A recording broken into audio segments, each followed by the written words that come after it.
Donald Trump has just announced his biggest executive order yet, and he's not even officially the president. In a bid to curb the flow of illicit drugs and illegal migrants into the US, Donald Trump plans on slapping Mexico and Canada with a 25% tariff until these illegal activities stop. He released a statement on Truth Social which said, "On January 20th, as one of my many first executive orders, I will sign all necessary documents to charge Mexico and Canada a 25% tariff on all products coming into the United States and its ridiculous open borders."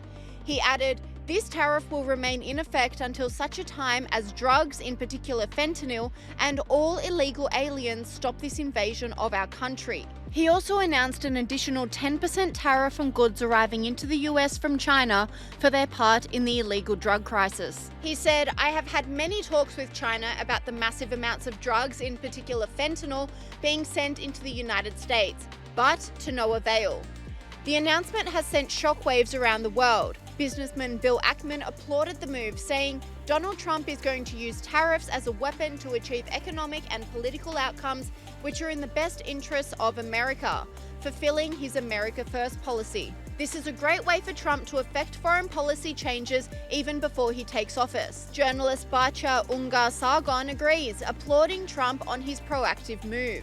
She said, "Trump hitting the ground running with a promise of a 25% blanket tariff on Mexico and Canada for their failure to enforce the border on their side and a 10% tariff on China over fentanyl. Absolutely epic stuff. This is what Americans elected him to do, and it's still November." The news rattled the global markets, with Canada's dollar down immediately following the news. Future markets also took a tumble in light of the news. But not everyone is convinced. This commentator blasted the plan, saying a tariff is a tax. The company pays it, then passes it along, the cost as price increase to you. So Donald Trump is raising your taxes 25% in January. But a key member of Trump's cabinet, Howard Lutnick, recently explained the reasoning behind the use of tariffs as a strategy for Trump to achieve his goals. And of course it's a bargaining chip. We can't sell a Ford or GM in Europe. You go to Europe, you can't sell a Ford or GM. Why?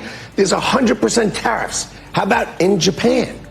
100% tariffs. So do you think if we said, we're going to tariff you the way you tariff us, do you think they're going to allow Mercedes and all these Japanese companies and Porsches and BMWs to all of a sudden have 100% tariffs in America? Of course not. They're going to come and negotiate, and their tariffs are going to come down. And finally, Ford and General Motors are going to be able to sell in these places. How's that sound? Of course they're going to come down. Of course. This is just negotiating.